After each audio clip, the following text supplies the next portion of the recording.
này với. Dạ. Ôi giời ơi.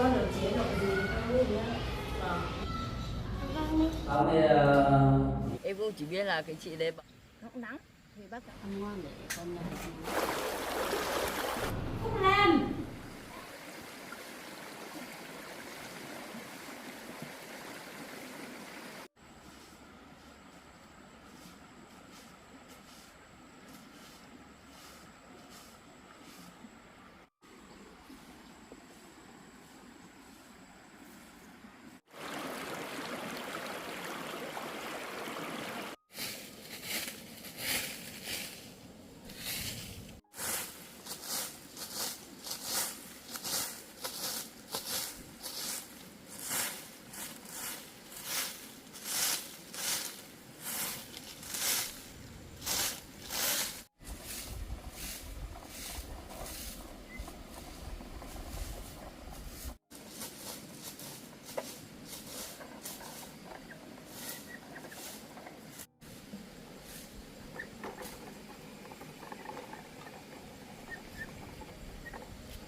Vào cho mẹ. Nguyên chở gì đây? Để mẹ lấy chơi với Nguyên nhá.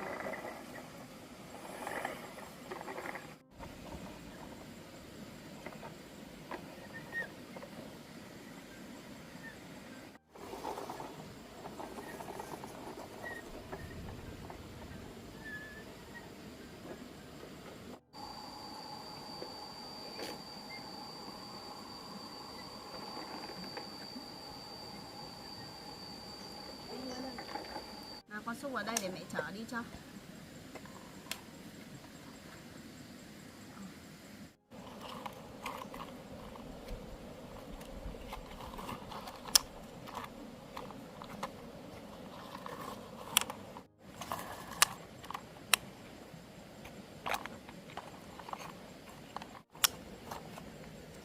Rồi đây rồi, để mẹ chở đi nhá.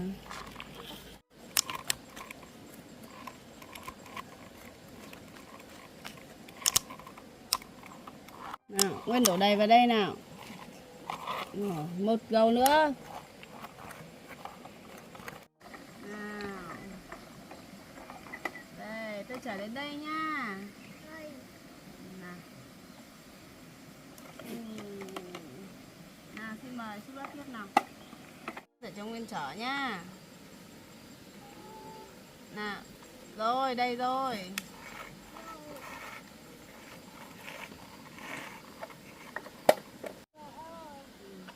Đi ra đây để mẹ con mình rửa ô tô đi. Để chân tay mình đổ không. Nào con đi ra đây đi.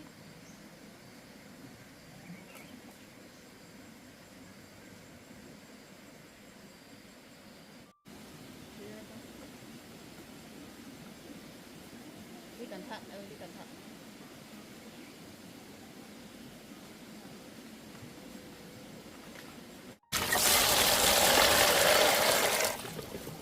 Mày Nguyên cho mấy múc vào đi con.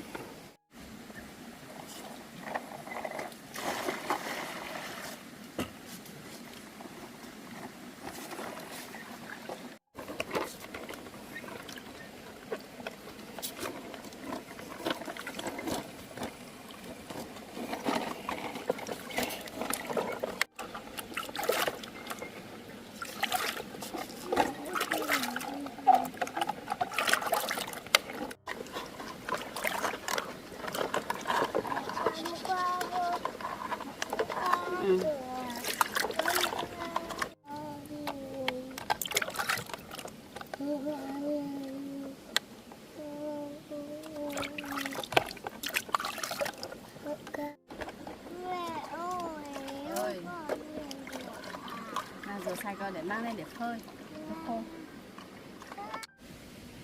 Con cầm lên đây để phơi. Cầm lên ô tô này, con đầu ô tô to.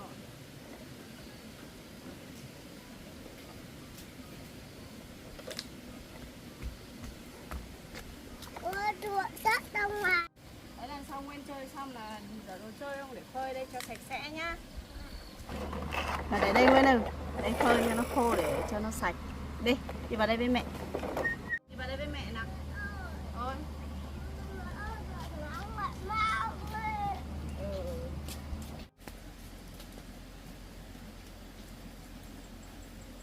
Ngồi đây con.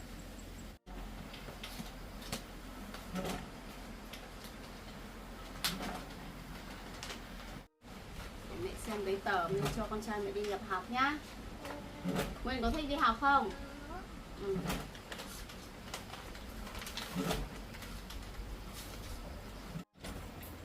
Để mẹ mang cả bệnh án Nguyên đi nữa để xem có suy giảm được tiền học không nhá. Đấy xem mình giấy tờ chắc đủ.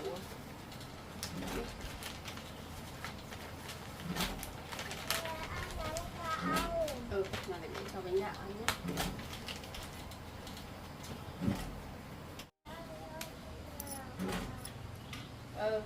Nào, con ra đây để mẹ cho ăn không để cho con đến lớp nhé. Ăn cái này nhé.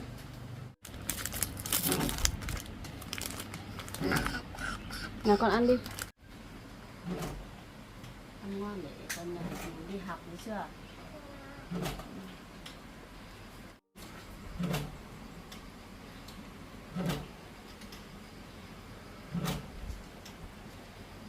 Mình có thích các bạn không? Có.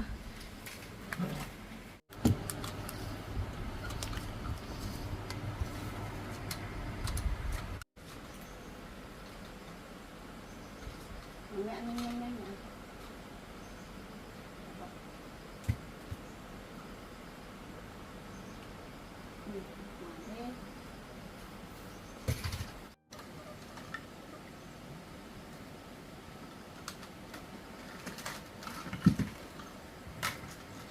Để con đi nào. Cầm cho mình cái kẹo đi nhá. Cầm lên cho mẹ. Đi lớp đi học đi.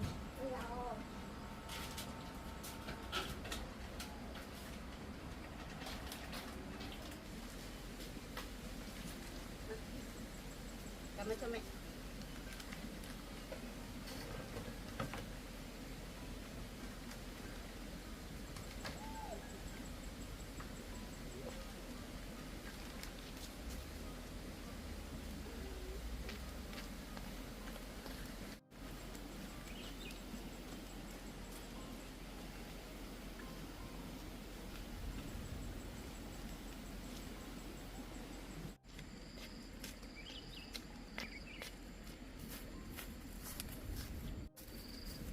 Cầm lấy mẹ mặc. Đúng rồi, cái đầu.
Giấy gì của con luôn, giấy gì của con để được miễn hết. Nó được chế độ gì không biết nhá. Bởi vì nó có cái này thì chắc là con đi học chắc là tiền học của người ta tính để xem là có được miễn không để chị tham gia trưởng. Nếu mà có giấy đấy thì con biết con thì thế này. Vâng. Đến thứ hai cho con đi học hay là đặt tin cả? Vâng, con đến thứ hai rồi. Hôm nay là thứ 5 rồi, thứ mai là thứ 6 rồi là hết tuần thì đấy thì nếu mà sang tuần cho con đi học thì để cho nó vào cùng với anh đó, cho nó vào được lớp.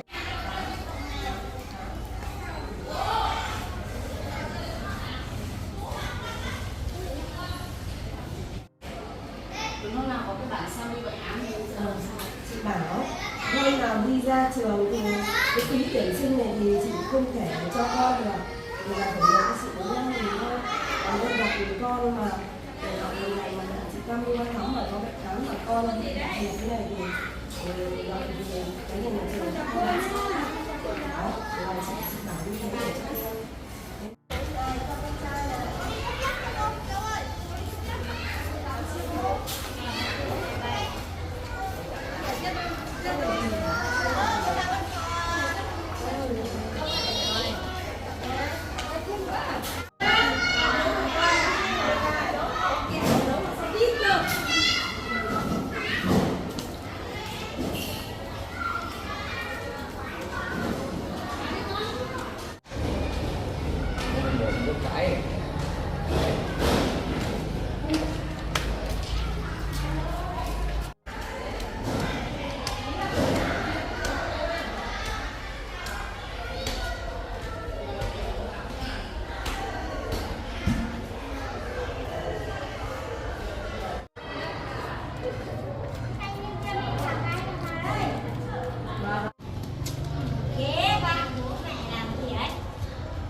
vào lớp học với cô giáo nha.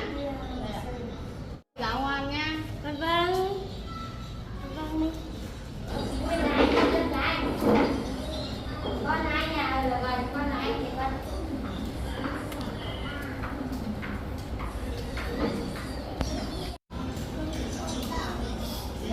Các bạn ơi, ngồi vào chỗ nào? Rồi, Nguyên ngồi vào làm đi đâu ấy? Đi đâu ấy?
Phải học thật giỏi để cô tặng bé ngoan, các con đồng ý không nào? Đồng ý thì dê nào. Yeah. Rồi bên cạnh các cô đây nhỉ, đây nào. Lá gì? Lá cờ. Có màu gì? Màu đỏ. Có ngôi gì ở giữa đây? Đây màu gì nào?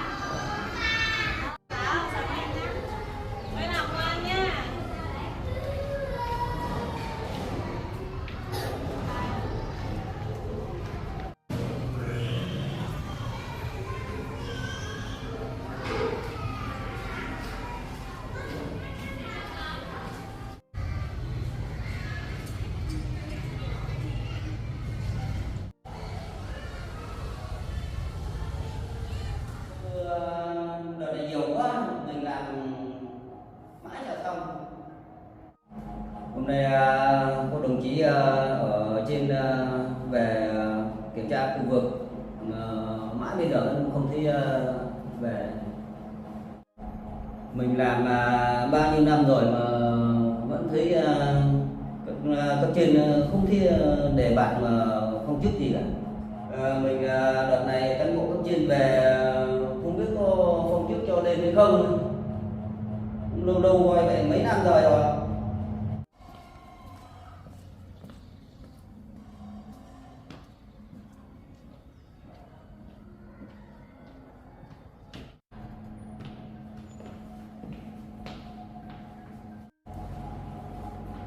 Đồng chí. Chào anh, mời anh ngồi.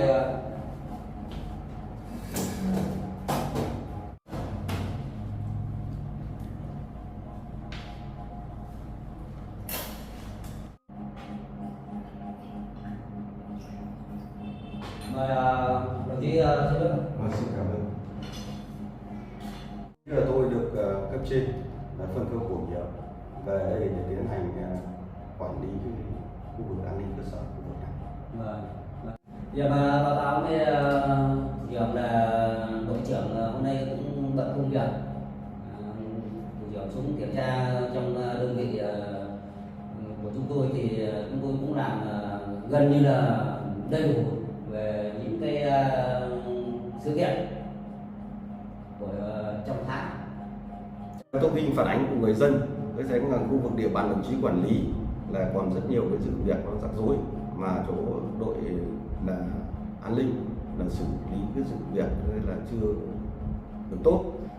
Báo cáo với thủ trưởng, khu vực ở đây là một mình tôi cũng trọng trách nhiều quá, mà làm các hồ sơ cũng làm không hết được, bởi vì đây trong thời gian này thì rất nhiều những cái vụ rắc rối, để một mình thì cũng là không giải quyết nhanh chóng hết được. Báo cáo với thủ trưởng xem xét. Vâng, chính vì lẽ đó là chúng tôi ở trên kia đã có quyết định điều động bổ nhiệm về đây để nên tăng cường cái lực lượng ở khu vực này quản lý địa bàn. Vâng, báo chí đây là cái quyết định của cấp trên điều động bổ nhiệm tôi về cái vực này. Tự nhiên xem cái quyết định của tôi Vâng. Rồi thì em báo với thủ trưởng quyết định của thủ trưởng về giúp đỡ cho em ở với khu vực này là nhanh chóng thì càng tốt. Tôi đồng chí báo cáo tôi cái tình hình là hiện nay ở khu vực địa bàn này là có bao nhiêu cái sự việc mà chúng ta giải quyết được và chưa giải quyết được chưa xong. Thủ trưởng, thời gian này còn 6-7 vụ vẫn chưa giải quyết xong. Một mình tôi làm cũng hơi bị gấp. Báo cáo thủ trưởng xem và giải quyết thêm cho. Thủ trưởng, đây là hồ sơ mấy vụ vẫn chưa giải quyết xong. Báo cáo thủ trưởng xem hồ sơ. qua nghiên cứu về cái báo cáo của đồng chí thì ở đây tôi thấy rằng là những cái sự việc là tồn động của đồng chí để nó kéo dài mà đến nay mà cũng cứ chưa giải quyết xong như vậy, là cái công việc như vậy nó chưa tốt. Vâng, báo cáo với thủ trưởng là một người em cũng chưa giải quyết hết được và kịp được những các hồ sơ.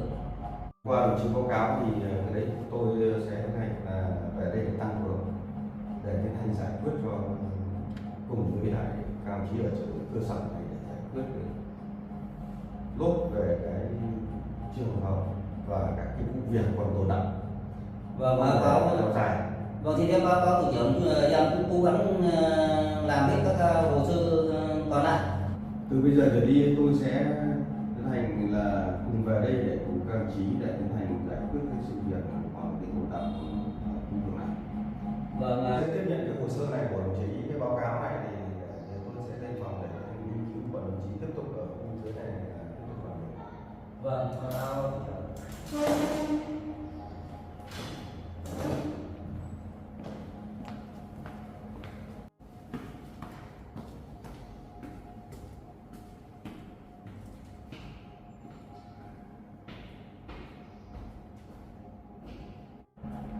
Nhìn anh ta trẻ nhưng mà ông chức lên cao thế nhỉ, mình làm bao nhiêu năm rồi mà vẫn thế. Nhìn anh ta cũng có vẻ cũng rất nghiêm túc đấy, không biết là có gây khó khăn gì cho mình hay không. Vâng, theo cái hồ sơ này tại sao có 7 vụ tội tồn động đây mà tại sao có 3 cái vụ mà liên quan đến gia đình cô Lý Thị Duyên này mà chưa giải quyết được, đây thì chúng ta phải đặt ra một vấn đề.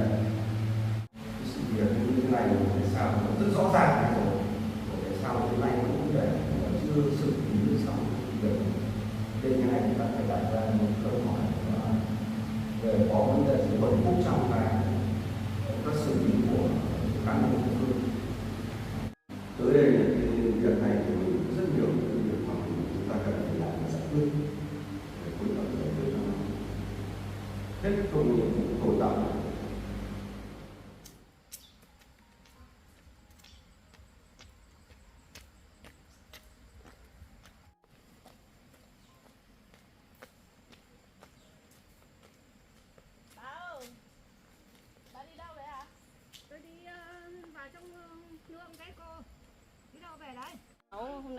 bé Nguyên đi đến nhập học ạ.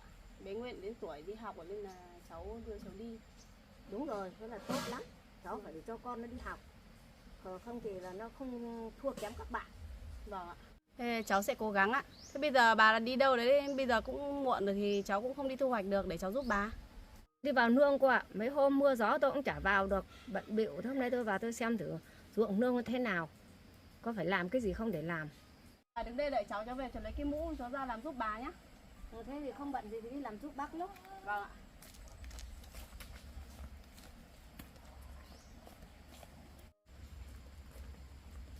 Đang đắng rồi, cô bé này cô giúp đỡ cũng phấn khởi quá.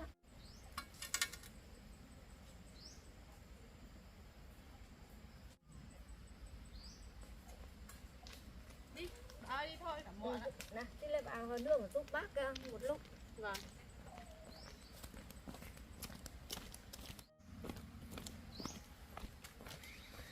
Bây giờ nắng lên rồi cháu ạ. Vâng.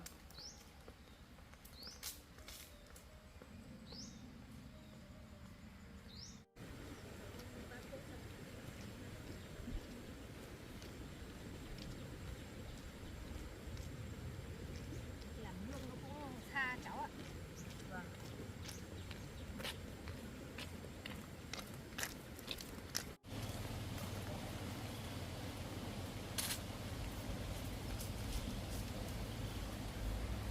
Là bà khóa cổng cẩn thận thế bà. Ở đây trâu bò nó nhiều cháu ạ. Người ta cứ thả rông.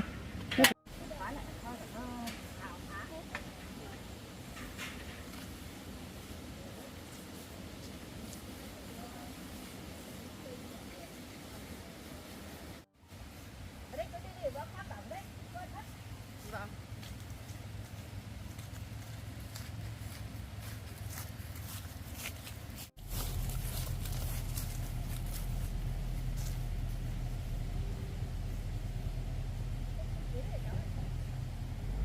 Hãy ăn đi. Vâng. Đúng giờ. Đây này cháu. Ngọt quá bà. Ngọt lắm. Hãy đi mà ăn cháu ạ. Vâng.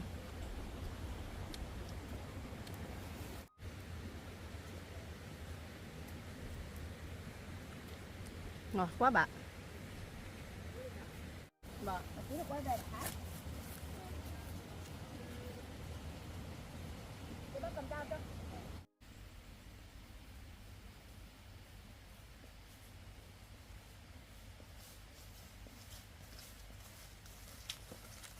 Đấy, vườn đây rồi cháu ạ. Vườn là nhà bà rộng quá nhỉ. Đấy, cỏ giả nó dập giờ nó chả làm được cháu ạ. Vâng.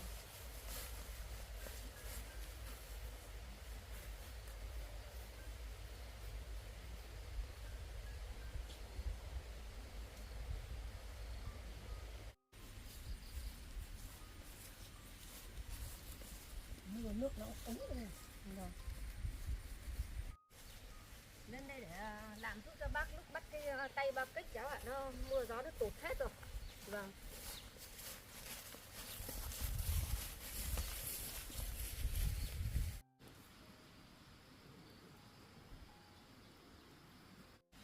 Đây là cháu ạ, hôm qua bác cắt cỏ hết đây rồi. Vâng. Hôm nay ấy để buộc đỡ bác bắt cái ngọn này nó cho nó lên. Vâng. Nó xòe. Đây cháu bắt luống này.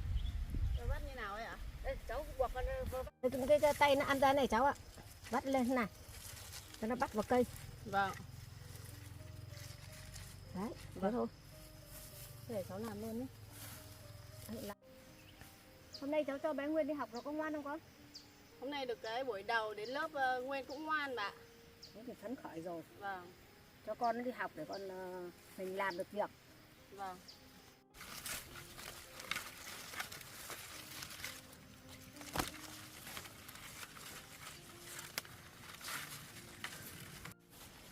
Trồng cái loại cây thuốc này cũng chăm sóc kỳ công quá bà nhỉ? Ừ, cũng phải vất vả cháu ạ. Vâng. Nó thế này thì nó mới có thu nhập được cháu ạ. Vâng.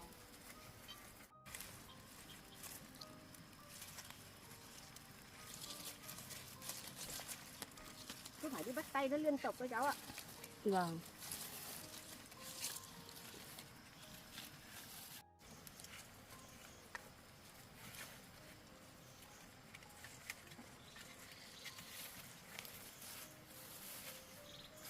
cái ruộng này tốt quá đây này. Đấy, phải chăm bón cháu. Dạ. Từ hôm cháu đi đến trình báo công an ấy thì bây giờ đã có tin tức về người chồng cũ cháu chưa? Từ hôm giờ cũng chưa có tin tức gì đâu bà. Cháu cũng đang sốt ruột để chờ đợi thông tin từ cảnh sát đây ạ. Thế nào mà bác thấy bên công an điều tra mà người ta làm cũng lâu quá cháu ạ. Vâng, cháu cũng đang thấy sốt ruột bởi vì anh Sung ấy, anh cũng ở trong trại giam cũng hơi lâu rồi ạ. Thế bác thì cũng lo lắng cho Vâng. người chồng cũ cháu quá. Vâng, Thấy nó có gì sai sai ấy. vâng ạ.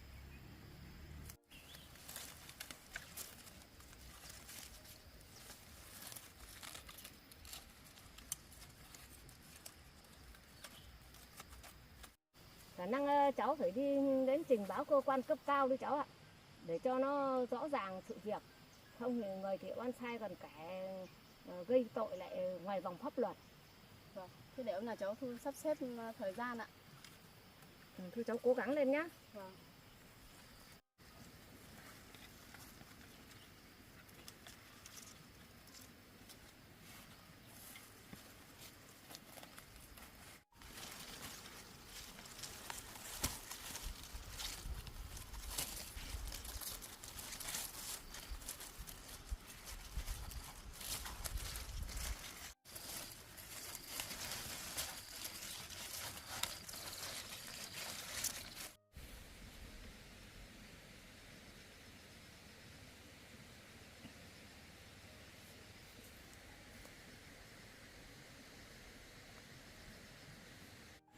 Bà, theo như chồng cũ của cháu kể thì là anh ấy cũng không phải là người ăn trộm gà nhà cháu đâu. Mà cái người ăn trộm gà lại là một cái cậu bé tầm 13-14 tuổi đấy ạ. Còn cháu nghe như thế thì cháu cũng nghi không biết là đúng hay là sai. Theo như bác nghĩ thì chắc không phải là anh ta ăn trộm đâu cháu ạ. Bác thấy anh ta là cũng ăn hối lỗi rồi, cũng không có đến nỗi là phải đến ăn trộm mấy con gà nhà cháu đâu. Gần đây ấy, cháu ạ, cũng có trẻ trâu ấy, nó nghỉ hè, nó cũng tinh nghịch lắm, nó cũng có đuổi gà đuổi vịt. Chứ bác nghĩ là người chồng cũ cháu nó cũng nói đúng đấy, cũng không có sai đâu, thì cũng phải xem xét lại xem có phải bọn trẻ trâu đấy không. Vâng. Thế cháu nghe bà nói thế cũng có vẻ hợp lý, bởi vì chồng cũ cháu cũng nói khoảng từng đấy tuổi ạ. Thì để cháu đi tìm hiểu lại xem thế nào. Bọn trẻ nó cứ tinh nghịch lắm, nó đùa giỡn, nó nghịch, nó đàn đúng nhau cháu ạ. Thì mình xem xét lại xem. Vâng. Thôi trời nó cũng trưa rồi cháu ạ, nó cũng nắng, thì bác cháu mình tranh thủ làm tí nữa để về cháu. Vâng. Còn trưa để về.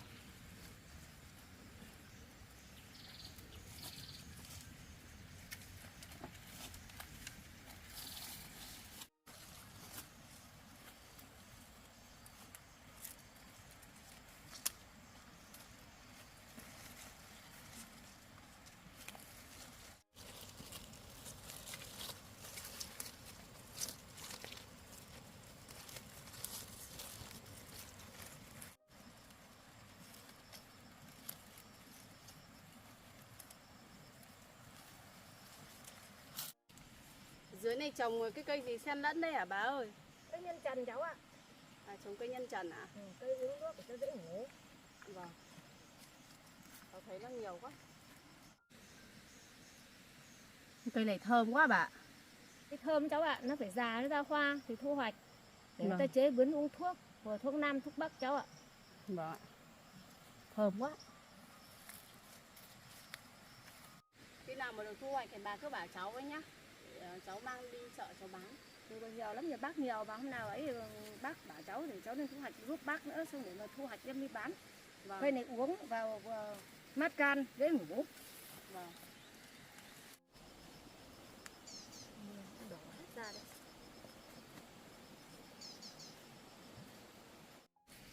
Rồi đợt này sâu nó phá hại sao cháu ạ? Nó đang héo hết rồi. Cây đang phát triển tốt thế mà nào đợt này lại héo hết ngọn thế này rồi, có lại khổ chưa? Đó là phải xem thuốc men nào hay bệnh tật thế nào vậy thế này nữa.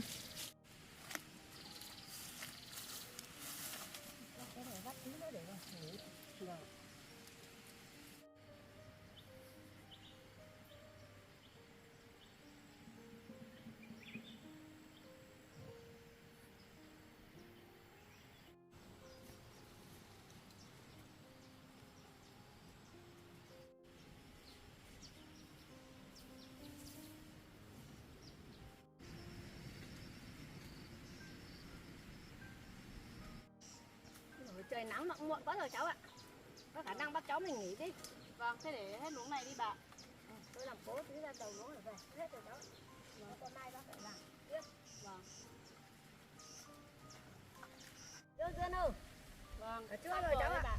Đưa ra để về. Lại làm giúp bác. Không. Vâng. Cháu cầm cuốc cho. Vườn bà trồng nhiều cây quá bà này.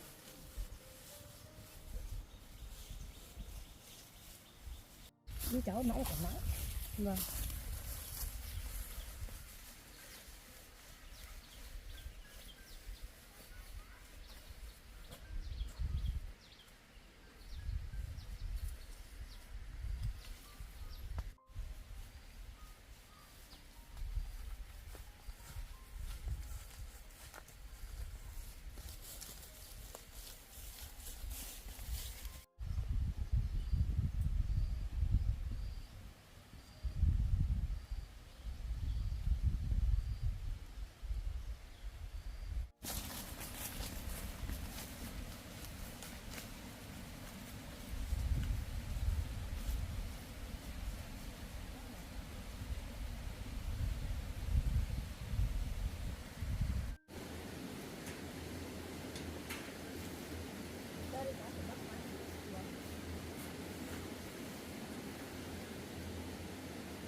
Nắng rồi cháu ạ.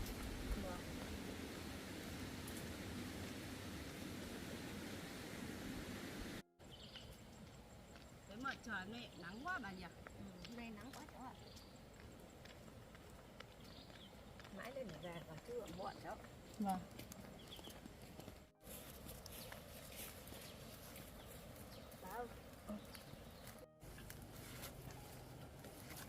Bà ơi, Cái gì cháu? trông cái đứa bé kia nhìn giống cái người mà chồng cũ cháu kể quá.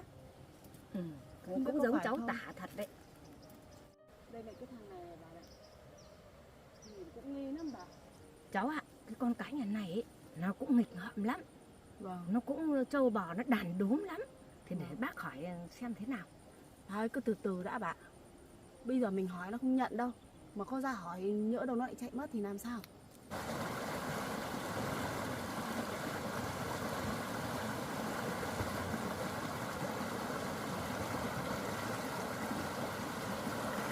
May quá, từ nay giờ mới được con cá.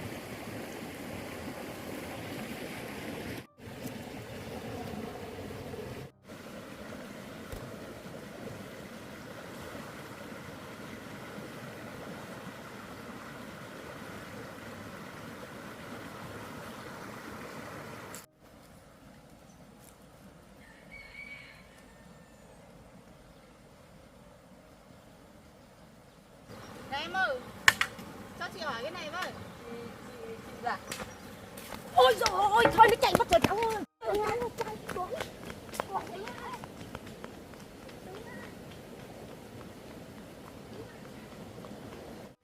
Mày đứng lại. Ôi dồi, khối bắt lên nó cháu ơi. Đừng nhờ vào tôi có tội gì? Đứng lại, bắt lên nó cho cháu. Có tội gì? Đứng lại. Đứng lại.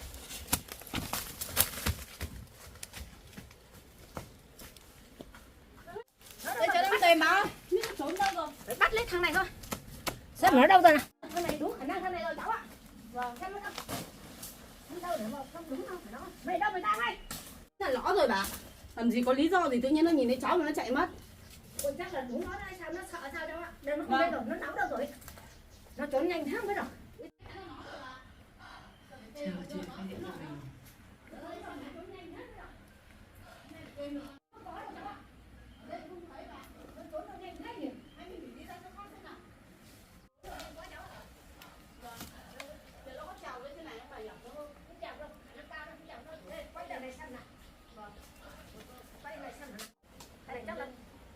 Thằng này có tật chất giật mình cháu ạ.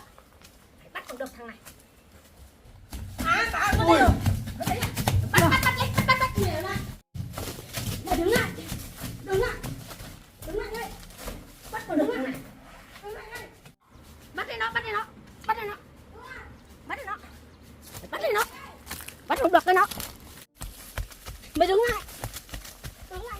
Bắt đi nó, bắt ngược đi nó cháu à.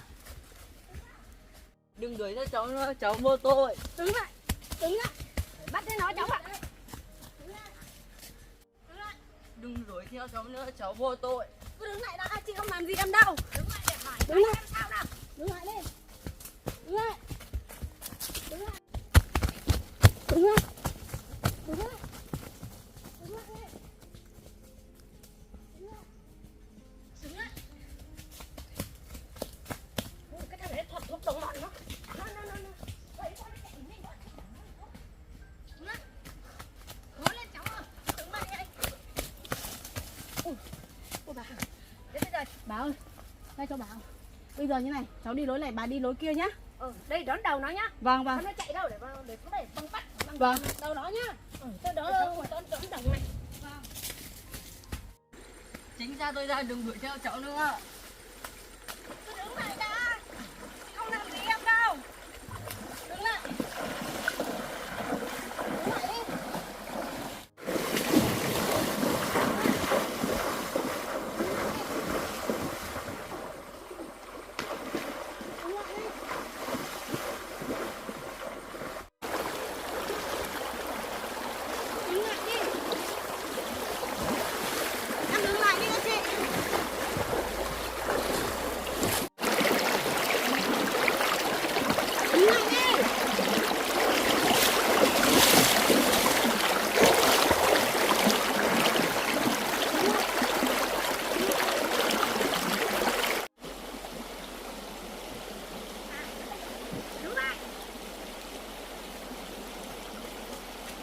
Đứng lại.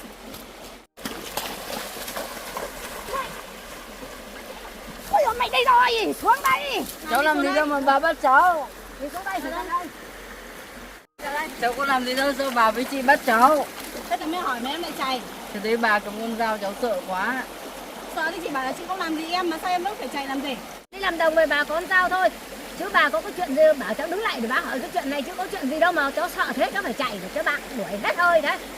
Với chị có chuyện gì mà hỏi cháu. Thế đi về nhà chị đã, chị có chuyện mà nói. Đi có đi về nhà bà. Nào.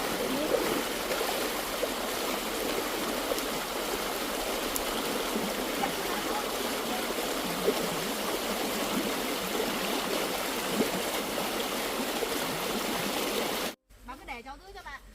Trông bé bé mà chạy nhanh thật đấy. Đi. Mãi không được.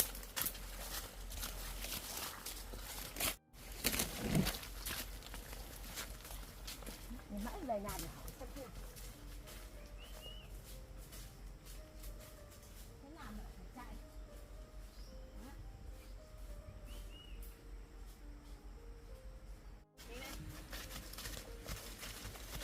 Chị chỉ hỏi một câu mà em phải chạy là thế nào? Đi. Thế đây. Đi về đây. Ở đây tình hình nào.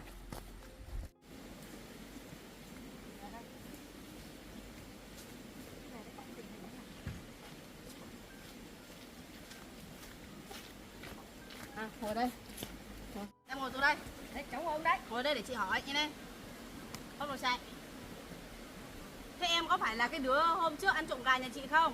Không phải, ai nói với chị là em mất gà nhà chị thế. Chồng chị bảo thế, em có còn cãi nữa không? Thành thật, khai cho đúng vào không thì bác sẽ báo công an địa phương đến thì sẽ không cứu vãn được đâu cháu ạ. Cháu Em bà cứ nói đừng thật báo đi. công an. Cháu không làm gì cả. Chị đừng báo công an, cháu biết lỗi rồi. Cháu là bị người khác dụ dỗ thôi. Thế ai xúi em làm việc đấy? Cháu chỉ biết là một chị đã ấy dụ dỗ cháu nói rằng bắt gà. Cháu cũng không biết gì cả. Ta bảo em đi ăn trộm gà mà em cũng làm. Em cũng chỉ biết là cái chị đấy bảo em là đi bắt thuê hộ chị đấy con gà đấy thôi ạ. Sao lại bắt thuê? Gà nhà chị mà sao lại em lại đến bắt được? Em cũng không biết được ạ.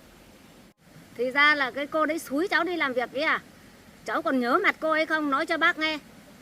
Chị bắt hộ cô ấy một chút thôi, lúc đấy cô ấy chỉ bịt mặt bịt kín nên cháu không thể nhớ được mặt cô đấy. Thử nhớ kỹ xem cô ấy có đặc điểm như thế nào không? Không nhớ ạ, em chỉ biết là lúc đấy em sắp tắm nấu con gà thì anh ấy có một anh béo đuổi theo em thôi ạ. À, thế em có biết người đấy là chồng cũ của chị không? Và bây giờ anh ấy đang phải ngồi tù vì việc làm của em đấy. Chị Chị ơi cho cháu xin lỗi, cháu không biết là việc làm của cháu như nghiêm trọng như thế là đã làm cho anh ấy ngồi tù. Đấy, bây giờ em biết việc làm của mình sai rồi phải không? Em biết rồi ạ. Bây giờ em biết việc làm của em là sai. Thì bây giờ để em chứng minh cái việc đấy thì em hãy đứng ra để làm chứng trước cơ quan công an để giúp cho chồng cũ của chị ra tù. Em có đồng ý không? Vâng ạ. Biết lỗi của cháu thế là tốt lắm rồi. Cháu ngày dày đừng có nghe người khác để xúi giục cháu làm những cái việc ấy sẽ ảnh hưởng đến người khác. Nên cháu cố gắng để mà ngoan ngoãn để học tập để cho nó ngoan ngoãn lên nhá. Vâng ạ. Cảm ơn bà. Lần sau cháu sẽ không làm thế nữa. Thế nhà em ở đâu? Nhà em ở ngay bên đằng sau đồi ạ.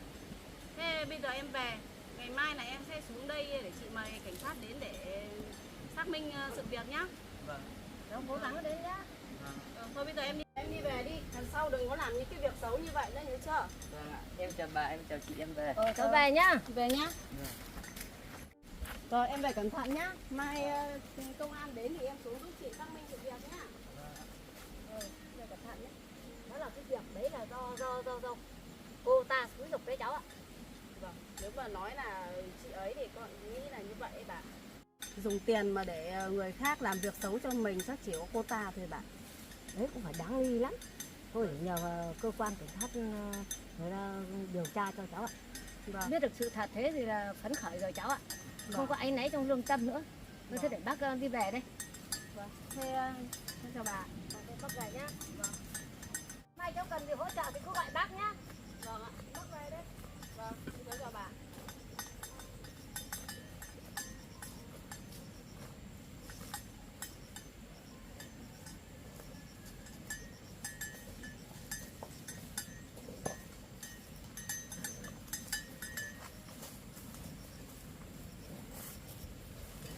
Đi. Ủa, em bé quá.